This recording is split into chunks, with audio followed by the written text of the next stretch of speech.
Hallo, hier ist Marco from Manntra. Viel Spaß bei The Blog of Rock.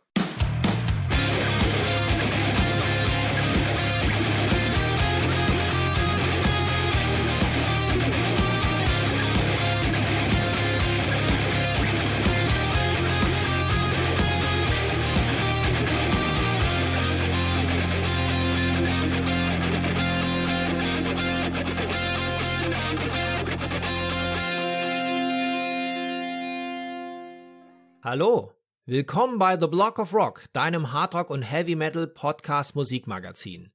Ich bin Uwe Lerch und ich nehme dich backstage mit zu den Rockstars. Natürlich quatschen wir über die Musik, die uns alle verbindet, über neue Platten, über Livepläne und was früher so war. Aber wir sprechen auch über die Menschen dahinter. Was hat sie inspiriert und motiviert und welche Rockstar-Tipps haben sie für dich da draußen? In den Shownotes, das ist die Beschreibung zu dieser Episode, über die du das hier gerade hörst, findest du einen zentralen Link für alle weiteren Informationen, der dich aber auch in meine offizielle Facebook-Gruppe führt. Ich würde mich freuen, wenn wir uns hier kennenlernen. Bist du nun am Start? Na dann komm doch mit!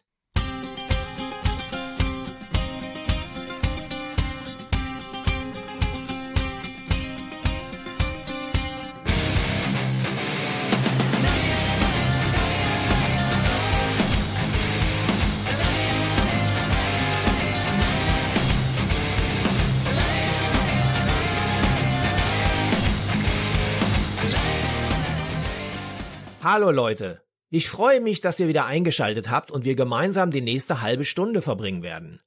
Heute geht es in den Südosten Europas nach Zagreb, der Hauptstadt von Kroatien. Am Ende der Leitung wartet hier schon Marko Sekul, Frontman der Band Manntra, auf uns, die man als Stilmix aus Folk, Industrial und Gothic beschreiben könnte. Ihr neues Album Monster Mind Consuming steht auf dem Speiseplan und um in diesem Sprachterminus zu bleiben, es ist eine kroatische Schlachtplatte über Könige, Kriege und Helden geworden, mit einer Menge scharfer Balkangewürzen. Ich wollte mehr über diese interessante Rezeptur erfahren und meldete mich bei Marco zu Hause. Hallo Uwe. Marco, my friend, how are you doing? I'm doing good, great actually, and it's 8:45. If I can say that, and it was a busy day, but it's really good to end this day with you, so I'm happy to be here. Thank you for taking the time. It was really spontaneous that we have arranged this call, but I'm happy you found the time. And where do I pick you up? Are you at home?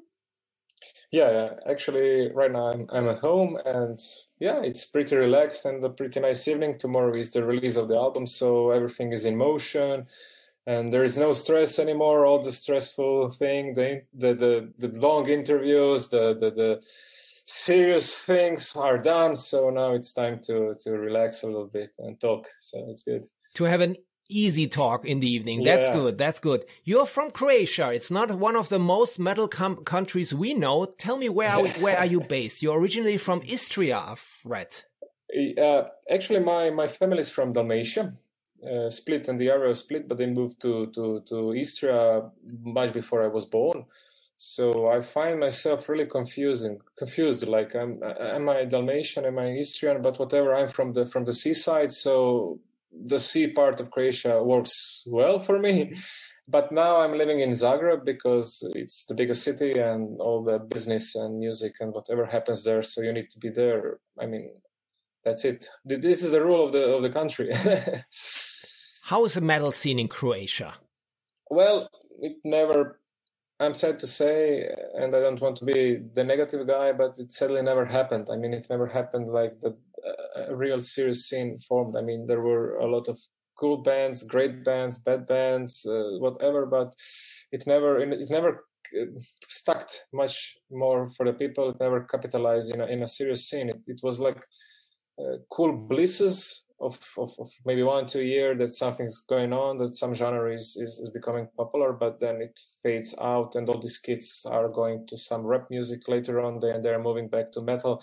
I mean, it's a small country of 4 million people, and then maybe you have only 100,000 people consuming music, and from that you have maybe 10,000 people consuming metal music. I mean, it's really like we're talking about your town. I mean, imagine that your town is the whole country. So what should you say to me about one town and the possibility of one town. Imagine a band from Frankfurt touring always Frankfurt 20 times in a year. It doesn't make sense. Sometimes this happens as well. But anyway, so if it's like this, how did you manage to get out of your country? And you played the biggest festivals, even in Germany. You played Wacken and Rock Hard. So how did it happen? How did you get outside, especially when your first releases were all in your language?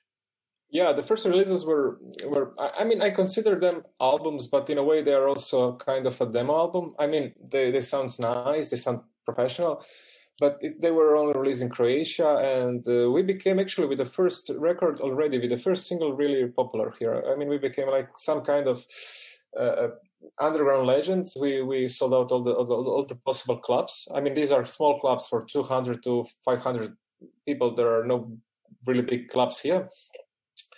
And I was thinking that it's done. I mean, like, we did everything we could do with this music in Croatia. I mean, we played these clubs, we played all the festivals in Croatia, and I think it was the end. I mean, like, close the book, and what can you do more? I mean, metal, it's not mainstream in Croatia. You can't chart radios with that. CDs are not selling. I mean, it's a small country.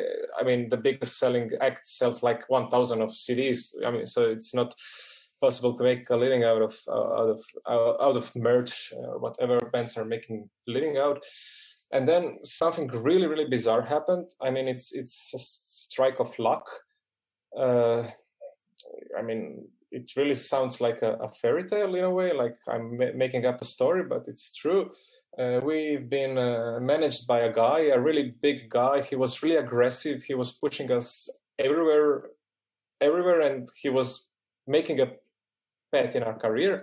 And it happened that he was the manager of the Slovenian band Siddharta. Maybe you heard about them, maybe not, but they're a really, really great rock and roll band from Slovenia, actually the biggest rock and roll band in Slovenia.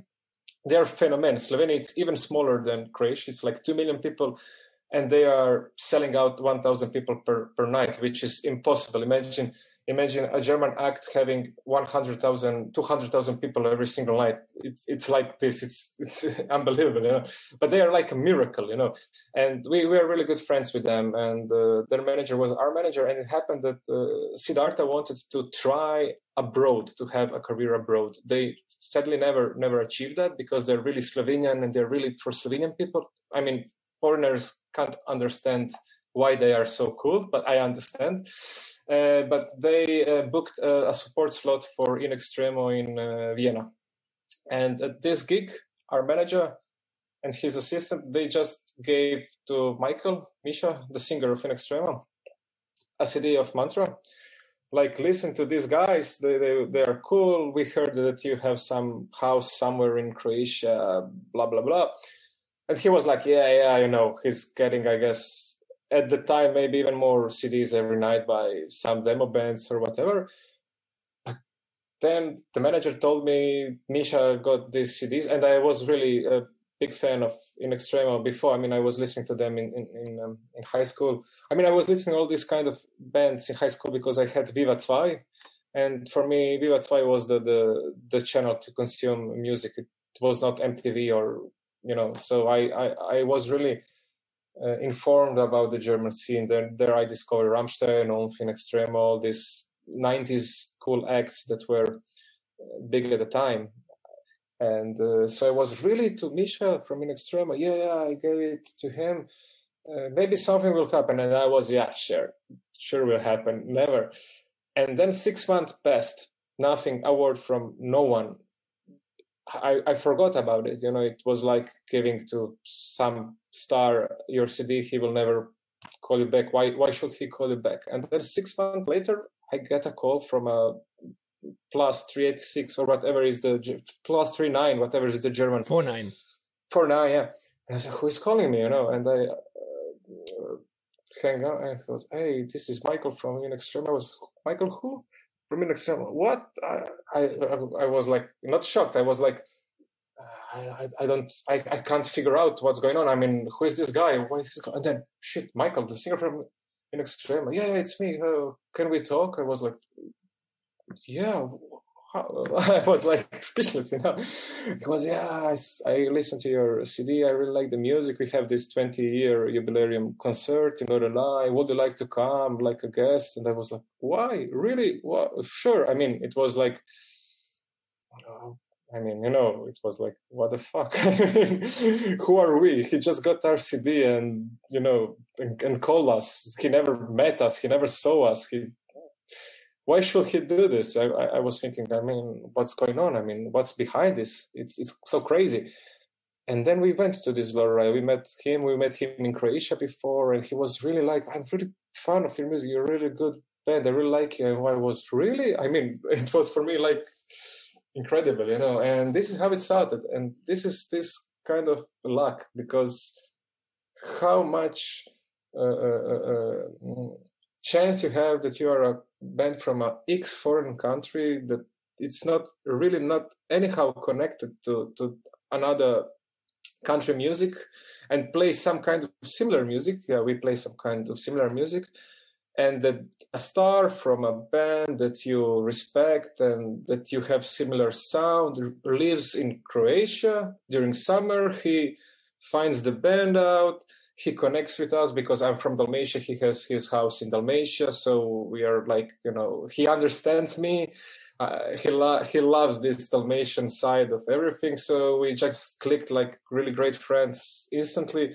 So it's really a small chance that it happens. So when someone asked me, how did you push Manntra outside? This is how it happens. So it's a set formula for others because they can't learn anything from my experience. It was just pure luck. And then we became really good friends. Actually, I came today from him. He's at the moment in Dalmatia, and I was with the guitarist of Manntra for one night with him. We spent having fun, drinking, having a good dinner.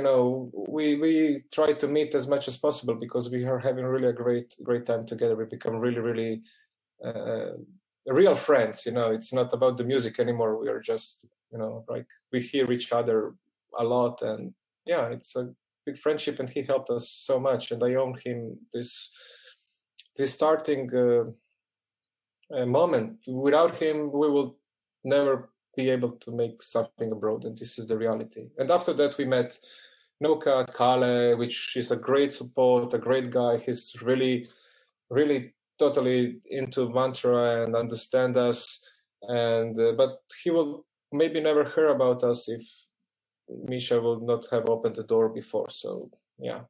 So let's say hello to Michael. I know him also quite well, and I know that he's having his house in Croatia. Actually, when I was in Croatia a few times, I always wanted to visit him, but we never met because he was throughout the summer when In Extremo was on tour.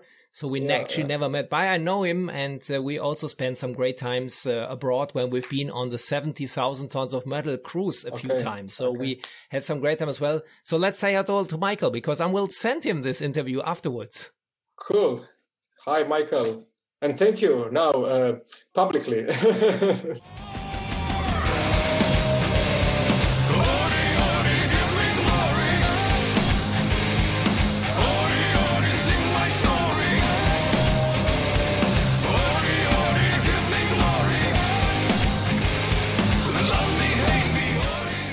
Monster Mind Consuming is your new album, which will be released tomorrow. And actually, when I counted right, it's actually the 5th album, but it's really the one which hopefully brings Manntra to the German audience on a much bigger scale. Yeah, we are so happy that a lot of people recognize this album, that we get so much positive comments and messages from German people that really seems to like the album. And this is, I guess, the biggest award for a band. It's not the number of sales or whatever, it's the number of people that it really means. So I'm really happy about that, and I didn't expect that. You never expect anything nowadays. It's the music industry became really hard, and whatever it happens, you're happy and humble about that. So. And this is your second release with English songs. So before it was more or less demos. It was 3 real albums, but it were only in Croatian, and yeah, it was only on the Croatian market, really limited copies, quantities. It was really, really, really like a German band would send out demos. This was the quantity we printed and stuff. Yeah. So when German fans will travel, hopefully this summer, to Croatia, they will try to sneak in the record stores to find the original records of Manntra. Yeah, there are actually some in the markets. I found some few times ago, and it's really funny because I know that I found this record on a Russian. Some guys sent me a Russian like auction, something like that, and this record went to 100 and something euro. I don't know. And in Croatia, you can buy it for €5. It's crazy, in a store. This is really cool. As far as I can hear, it's a kind of conceptual album full of medieval stories. It's about kings, heroes, castles, and battle cries. Where does it all take place? I mean, the story behind it. Is it just one story about a certain place and time, or is it a mix of, especially of your culture, which has happened throughout the centuries? Yeah, it's a mix of everything. I mean, I was really, really into the medieval history of Europe and, of course, Croatia, because it's something that I can touch. I mean, I can see these old churches or castles from Croatia, so it's cool.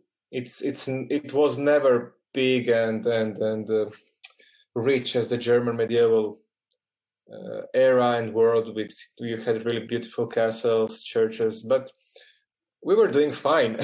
We had a big naval fleet, and actually in near Split there is a small town called Solin, where my father is from, and this was the first. It was a Roman settlement before, but after that it was the first settlement of the Croatia in the 7th century, something like that, and the first king was crowned basically 100 meters from my house directly. From my window, I can see the church where he was crowned, and the church where he was buried, and his wife Jelena, which we have a song Jelena also. So for me, maybe for the other band members, they are a little bit more distant with this, but for me it was really something I grew up with. I was always surrounded by this medieval Croatian history, not because someone was telling me about it, because I was walking in the street and seeing this church. I was seeing this old plaque with a sword, with the old Glagoljica letter. It was some kind of Croatian old alphabet. I was always fascinated by that. So somehow I was always carrying this in me, and this is the first time I let it go. I let it out in the format of a record, really out. And I think people can feel this, that it's really sincere in a way, and this is what we really are. And it's a story about a king, but it's also a metaphor. It's metaphorical, because we are all kings in our own minds, and this king can be a really bad king, he can be a really good king for you. It depends how you use this power you have. So you're a ruler, be a good ruler. So this is the bottom line of it. And the album was created during the pandemic, so a lot of negativity was in everyone's thought, and we need something to get rid of this bad energy and channel it to some kind of strong, let's say, war album with really, I hope, hymnic choruses and powerful riff. That's it, yeah. No fear, strike through the heart. No fear, turn the flesh apart. No fear, let the heathens be departed. War is a sacred art. When I listened to the album just a few days ago, I really was impressed about, on the one hand, let's say, the instrumental part of the album, which reminded me a lot of to some also German bands like Rammstein, In Extremo, maybe and of course also Mono Inc. But the lyric side and also the vocals, this is more I couldn't grab in the beginning when I didn't read where you're from. I thought, oh, this is it's not a German band. It's not a Scandinavian band. It's something else. Yeah. So I didn't feel initially this Balkan power or Slavic power, which was somewhere a bit unused to me so to say, yeah. But this makes it so interesting, yeah. So it's, of course, there are other bands who sing about war and kings like Sabaton and lots of Swedish bands as well, yeah. But the way you sing it and the way it's also the chorus behind, yeah, this is different to all the other bands, and that's why I have these kind of earworms in my head from your songs, and this is thank you for that. I couldn't sleep at the moment because I was listening to your song, but maybe this kind of lyrics and also the way of your singing, is it maybe also part of the Croatian culture? Well, first of all, thank you. I'm really happy you enjoyed the album so much. It makes me really happy. And regarding my singing, well, it is in a way. It's an old kind of. I mean, my singing is not an old kind of singing, but there is an old kind of singing in Croatia called klapa. It's like a 5-piece, 6-piece choir. It's like an old medieval church kind of choir. And they're really strong with low voices, something similar to maybe a Russian choir, but smaller and much more medieval. It's really, you get goosebumps when you hear this performing in a good acoustic environment like an old church. It's meant to be performed, and it's really a thing for Dalmatia. It's really something traditional there, and all the foreign people who hear that, everyone is stuck like, wow, this is something different. It's a choir, but it's not a choir. It's something special. It's something really unique, and it's something really maybe that we as Croatians should be proud of music-wise, because it's really quality stuff. And this kind of approach of singing, this like really male-ish stuff, which they are doing, were always for me attractive and impressive, and I tried to mimic them. But after that, growing with rock and roll music and metal music, I started to growl in bands. I've been in death metal band, doing all this crazy stuff, and somehow these two worlds merged together. And then I was influenced by a Slovenian band also called Laibach, if you know. Of course. Which I know the people also, their sound engineer was our sound engineer. I mean, we live near the border of Slovenia, and I was studying in Ljubljana, in the capital of Slovenia. So I met Sidata, Laibach, all these people, and I learned a little bit from them. And I was always impressed by Milan, the singer of Laibach, because like really, really evil voice. I mean, it was for me, it was like a kid when I was listening to it. I was afraid of him, So it was it would be so cool that I could make people have a reaction like I had a reaction of fear when I heard him. So it will be so cool to get reactions from people. And then I learned out that I'm not a good singer, actually. I mean, there are a lot of good singers who sing really clean, clear, well. They have technique. I tried to tell a story, and then I found out that the only way to tell a real story is to be real, and this is me, and this is how I interpret all these stories. And when I sing, I don't sing things that people can't copy. I mean, these are all notes that everyone can sing. It's sing-along music, but this is why it's close to people. I mean, I at least hope that it's close to people, because when I was listening to some power metal bands and singers are like monsters, they sing incredible. But when you sing along this thing, you feel ashamed because you can't reach that notes. They are so good. I mean, this is more music for the normal people who wants to feel something. I guess it's not the musical technical side that's important in Manntra and in myself. It's more about that when I'm angry, that you feel that I'm angry. When I'm sad, that you feel sadness in my voice. And I try at least maybe sometimes I manage that, maybe not, but this is the whole idea, and this is the idea of the choir of Croatia, the klapa. I was telling you before, they just evoke so much emotion of sadness, of pride, of whatever they're singing about, of loneliness, whatever, and just with their way of singing, you know. Into my grave. Serve me just like this flame. You'll be my prey. I'll never let go. Hunting lonely at night. I'll need you alive. Remember the light. Remember the light.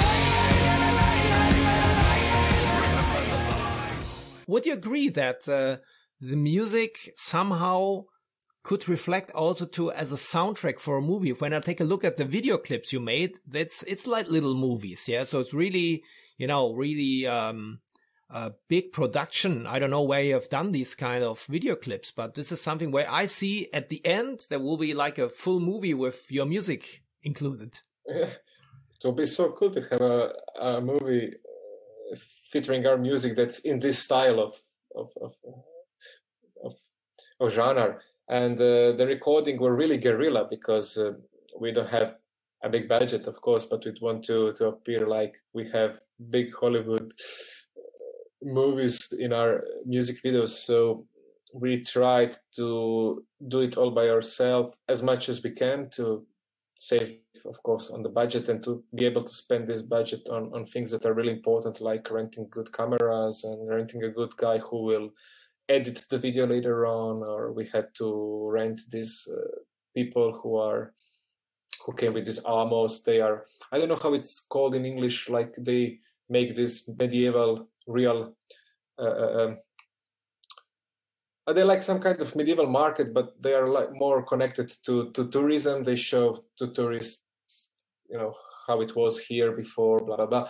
So every Manntra video is really hard for us because we really have to organize everything by ourselves. It's not like we come to some set, we have an idea, we have a lot of money, and it's done. I mean, it's like 3 months before we start to call people around and ask, hey, do you have perhaps a sword? What do you need? So, don't ask, we need a sword. I need an armor. So can you borrow it to me? You know, I know you've been into this Dungeon and Dragon stuff. I know you have something. Yeah, I have, Marco. I'll bring it to you. And this is how it works. But yeah. Sounds really good, and especially difficult in these Corona times as well, yeah, to organize this. But this makes it even more special when I have another look at the videos. But it's but it seems that somehow Croatia has an interesting movie background. You know, of course, people nowadays thinking about Game of Thrones, which was also filmed in Dubrovnik and other places. Yeah. I remember back in the days when I was kid, I remember the Winnetou movies, which were filmed in Croatia as well. Yeah, and in Istra, near me. Really? Yeah, like 30 kilometers, I guess. Yeah. That's nice. So so it's some kind of let's say tradition in your country. There is a legend. I mean, a real story that Clint Eastwood was in my small town of 10,000 people in a hotel recording some movie for 1 month in the 70s. Imagine having in a small city in Yugoslavia at the time, fucking Clint Eastwood. You know, he was the biggest star ever. So people were going crazy, and he was just hanging around, drinking coffee in local bars and smoking cigars. So. This is cool. It's so cool, yeah. I hear a lot of German music influences as I had before, but they are garnished somehow with Croatian spices. So it's the interesting thing is that it's both parts. You know, it's a typical, let's say, when I have a look, you know, where I'm thinking that the music is like a dish. Yeah, you have on the one hand you have the meat, which could be all kinds of meats, but then you have these special Croatian spices, which makes it very tasteful as well. And this is your music in a way, yeah? So it's a good mixture of both worlds. Maybe that's why German people like your music that much, yeah? That's why you've played also on the biggest festivals, and that's why Michael picked you out from other bands, from other demos he might have had in your pocket after the tour. Yeah, I mean, I cannot be subjective. It's hard to tear apart my music, and if I will be able to do that, I will be much more successful because I will get rid of the bad thing and change it with something better, you know. But yeah, it's not a secret that I grew up with this metal, German metal influence. It's not a secret, and From Viva 2. from Viva 2 and Iron Maiden, these were my idol. I started to play bass guitar because of Iron Maiden. I mean, this was my first instrument, not because I didn't want to play guitar. I wanted to play guitar, but it seemed a little bit more complicated because it had 6 strings, so four strings seemed much easier. And these were my influence in the beginning. So I think I'm taking this influence with me my whole life without thinking about it. I mean, it's something that I really loved when I was really young, a kid, and somehow it stuck with you forever. I don't know how to explain. It's like football. You start to cheer for a team, and cheer your whole life for this team. It maybe goes to second league, third league, but you're still there. You know, it's the music is like that. It's like it's passion, and I just can't change that. And I think this is the reason Manntra has this German influence, because I was influenced by German music for sure.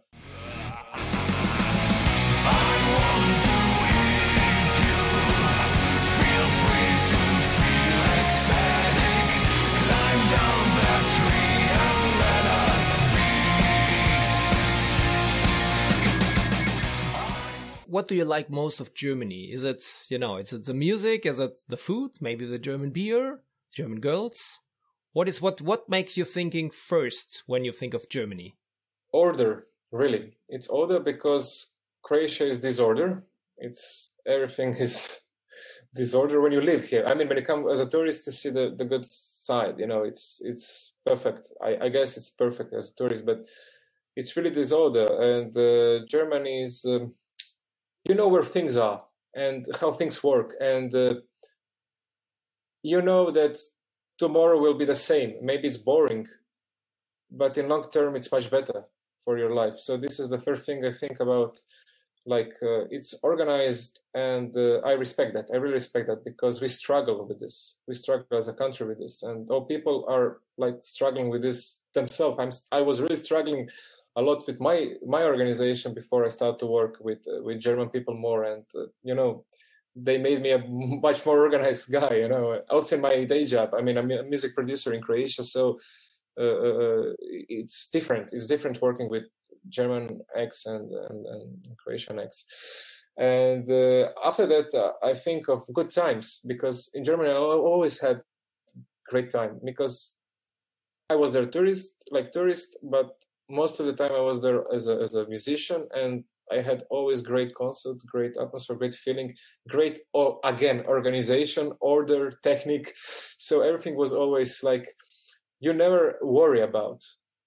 If you write something in your rider, you know that if there were no mails warning you that something will be missing, nothing will be missing there. Everything will be work. So good time. For me, German was good time, and I worked also in Hanover in a music studio. This was part of my internship, and I had a really great time. People were really great to me, really supportive. I always felt like home. I never felt like a guy who is not from Germany. I mean, they always tried so hard for me. Also, tried me to teach me German. I'm really bad in German. I don't know why. I mean, it's hard for me. Somehow I would love to speak it well, but I'm a mess. But yeah, supportive people for me, really, really always. So. And hopefully you're coming to Germany this late summer. You're scheduled already a tour supporting the great Tanzwut.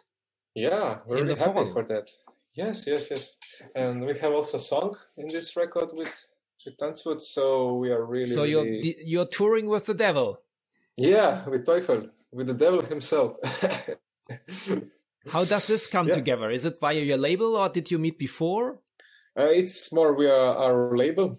I mean, we respect the band and like the band and everything they achieved. And for us, it was really, really nice to hear that when the label asked them, they agreed to bring us on tour. So, yeah, we're happy for that. That's a good chance for you also to get some more German fans to listening to your music, and hopefully we're going to meet. You're playing Frankfurt in my city in one of my favorite clubs. So this is in October. No, sorry, in September. Hopefully by then everything will be a bit smoother, so at least smaller tours could happen. And wishing you the best until then. So what will be the next plans for the next week? So will you do some more recordings when you're working as a music producer? Well, I guess the next week will be total focused on the new release, the Monster Mind Consuming album, and after that I think we will meet as a band, because it was really a hard time and we are all scattered apart, and we already have some ideas for some next records for sure. We'll try this, we'll rehearse, and we'll try to get good ideas for the tour, to have a good show and to make people have fun watching us. So this is the plan, actually. But maybe you can enjoy the seaside a bit. Yeah, I will move to the seaside soon, and good weather is coming. I already did my first swim. It was on the 1st of January. But yeah, I'm looking forward to jump again in the sea. So yeah, I'm a seaman in a way. That sounds good. Thank you very much for our call. All the best to you. Thank you. Thank you for having me, and goodbye. Voices of the sea calling out for me, buried in my heart. Calling out for me, voices of the sea tearing me apart.